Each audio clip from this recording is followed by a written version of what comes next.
ලාංකීය සම්භාව්‍ය අධ්‍යාපනයේ කේන්ද්‍රස්ථානයේ තමයි පිරිවන කියලා කියන්නේ.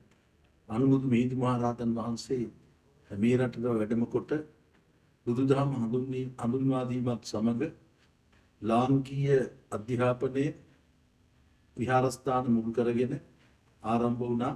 එදා සිට මේ අධ්‍යාපන ආයතනය හැඳින්වුවේ පිරිවන කියලා.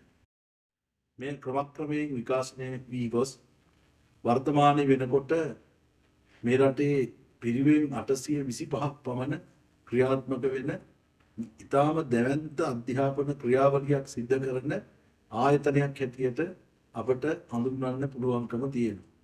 අතීතයේ මේ පිරිවන කේන්ද්‍ර කරගෙන සම්බුදු දහම ඉගැන්වුවා පමණක් නෙමෙයි භාෂා ශාස්ත්‍රයන්, කලා ශිල්ප, ඒ වගේම වෙනත් තාක්ෂණික විෂයන් ආදී හැම දෙයක්ම ආරම්භයේ ඉඳලා මේ පිරිවන කේන්ද්‍ර කරගෙන ඉගැන්වූ බව ඉතිහාසය තුළ මැනවින් අපට ප්‍රකට වෙනවා. අහස සිප ගන්න මහා දාගැබ්, ඒ වගේම ලෝකයේ අදත් මවිත කරන වාරි තාක්ෂණයෙන් යුතු ඒ වාරි කර්මාන්තය, ඒ වගේම වෙනත් කළු ගලින් නිමවන ලද ඉතාම වටිනා කලා ශිල්ප, බුද්ධ ප්‍රතිමාදිය මෙවැනි විවිධ ශාස්ත්‍ර තුළ කිසියම් අභිවර්ධනයක් සිද්ධ වුණා නම් මේ ලාංකීය භික්ෂු අධ්‍යාපනයේ මුල් කරගත්ත පිරිවන තුලින් ලද ආభాෂයයි කියන බව නොරහසක්.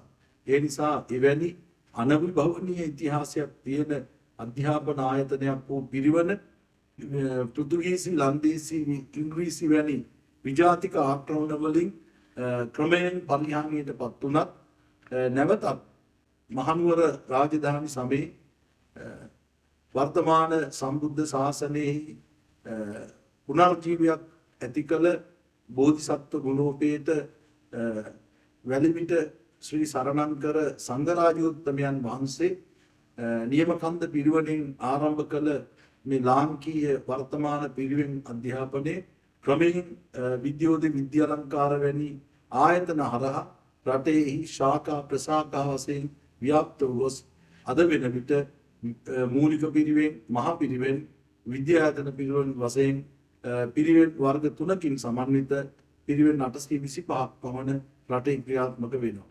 ඒ තුලින් විශාල අධ්‍යාපනික සේවාවක් සිද්ධ වෙනවා. ඉතින් මෙන්න මේ පිරිවෙන් සඳහා ජාතික පිරිවෙන් දිනයක් පසුගිය කාලේ අධ්‍යාපන අමාත්‍යාංශයේ පිරිවෙන් ඒකකයේ මගින් ප්‍රකාශයට පත් කළා. ඒ සඳහා වර්තමාන ශාසනෝද්දීප්ති පුරෝගාමියාණන් වූ වැලිමිට ශ්‍රී සරණංකර සංඝරාජෝත්තමයන් වහන්සේගේ ජන්මදිනයේ යොදාගෙන ජූනි මාසයේ 19 වන දිනට ජාතික පිරිවෙන් දිනය නම් කරලා තියෙනවා. ඒ අනුව මෙවරත් ඓතිහාසික සෙංකඩගලපුර ශ්‍රී දාස්ථා ධාතු මන්දිරයේට අනුබද්ධ ජාත්‍යන්තර භික්ෂු විශ්වවිද්‍යාලයේදී ජාතික පිරිවෙන් දිනය අනුස්මරණය කරන්නට කටයුතු සූදානම් කොට තියෙනවා.